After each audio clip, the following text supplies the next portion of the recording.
चलिए बढ़ते आगे, रुक कर लेंगे अगली बड़ी खबर का, जहां दिल्ली बीजेपी में बड़ी बैठक खत्म हो गई है। दरअसल सभी उम्मीदवार मीटिंग में मौजूद थे।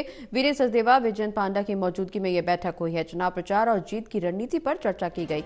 तो बड़ी खबर आपको बता दें, बीजेपी की बैठक चल रही थी और इस दौरान वीरेंद्र सचदेवा के साथ साथ तमाम बड़े नेता इस बैठक में मौजूद थे। आखिरकार ये बैठक खत्म हो गई। चुनाव प्रचार और आगे को लेकर के रणनीति तय की गई, चूंकि दिल्ली में विधानसभा चुनाव होने हैं और ऐसे में बीजेपी की तरफ से बैठक की जा रही थी, जो कि बैठक अब खत्म हो गई है। इस दौरान सभी उम्मीदवारों की मौजूदगी भी बैठक में देखने को मिली। वीरेंद्र सचदेवा, विजयन पांडा भी बैठक में मौजूद रहे। चुनाव प्रचार और जीत की रणनीति को लेकर के इस बैठक में चर्चा की गई।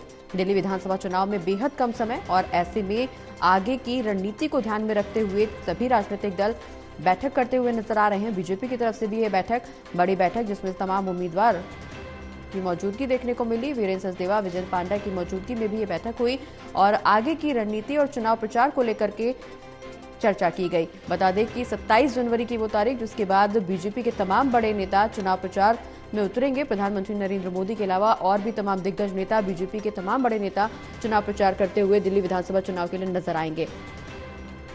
ज्यादा जानकारी के लिए सहयोगी प्रणय हमारे साथ फोन लाइन पर जुड़े हुए हैं। प्रणय, बीजेपी की बड़ी बैठक चल रही थी जो अब खत्म हो चुकी है। हालांकि इसमें सभी उम्मीदवारों की मौजूदगी देखने को मिली। वीरेंद्र सचदेवा, विजयन पांडा की मौजूदगी में बैठक हुई। चुनाव प्रचार और जीत की रणनीति को लेकर के चर्चा की गई है। क्या कुछ फैसले निकल करके सामने आए? आगे किस कदम पर बीजेपी बढ़ेगी, किस रणनीति के तहत दिल्ली विधानसभा चुनाव लड़ेगी?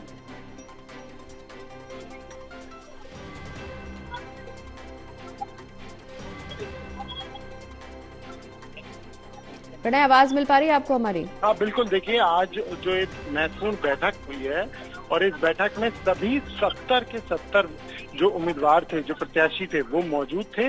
बैठक में विजयन पांडा मौजूद थे, बीजेपी के प्रदेश अध्यक्ष मौजूद थे, उत्तर प्रदेश के मंत्री और हरियाणा से भी जो सांसद हैं वो इसमें मौजूद थे। इसके अलावा दिल्ली के भी कई सांसद जो थे वो इसमें मौजूद थे।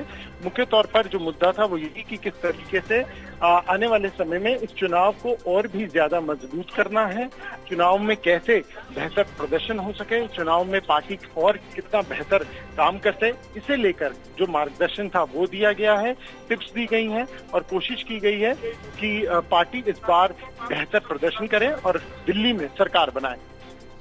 बिल्कुल प्रणय, हालांकि आगे की रणनीति क्या कुछ होगी, चूंकि आरोप प्रत्यारोप का सिलसिला भी देखने को मिल रहा है। आज सुबह ही हमने देखा वीरेंद्र सचदेवा और अनुराग ठाकुर की तरफ से प्रेस कॉन्फ्रेंस की गई और इस दौरान आम आदमी पार्टी पर हमलावर होते हुए नजर आए। हालांकि हाल ही में आम आदमी पार्टी की तरफ से बीजेपी के द्वारा हार्डकोर क्रिमिनल से हमला करवाए जाने के आरोप भी लगे। आरोप प्रत्यारोप अब अलग ही दिशा में चुनावी दौर में नजर आ रहा है। क्या आगे का एजेंडा होगा, न सिर्फ बीजेपी का बल्कि चुनावी माहौल क्या कुछ देखने को मिल रहा है? हाँ बिल्कुल, देखिए अगर बात बीजेपी की करें तो बीजेपी के लिए भी ये जो मौका है वो बहुत ज्यादा महत्वपूर्ण है और ऐसे मौके में बीजेपी की पूरी कोशिश है कि इस बार दिल्ली में वो सरकार बनाने में कामयाब हो और कोशिश करें कि ज्यादा से ज्यादा जो सीट्स हैं वो जीत सके, क्योंकि पिछले कुछ अगर हम विधानसभा चुनाव की बात करें तो दिल्ली का जो प्रदर्शन है वो बेहतर नहीं रहा है। यही कारण है कि आज की ये बैठक बुलाई गई और इसमें कई महत्वपूर्ण विषयों पर चर्चा भी की गई। चलिए, बहुत बहुत शुक्रिया प्रणय, ये तमाम जानकारी हमारे दर्शकों तक पहुंचाने के लिए।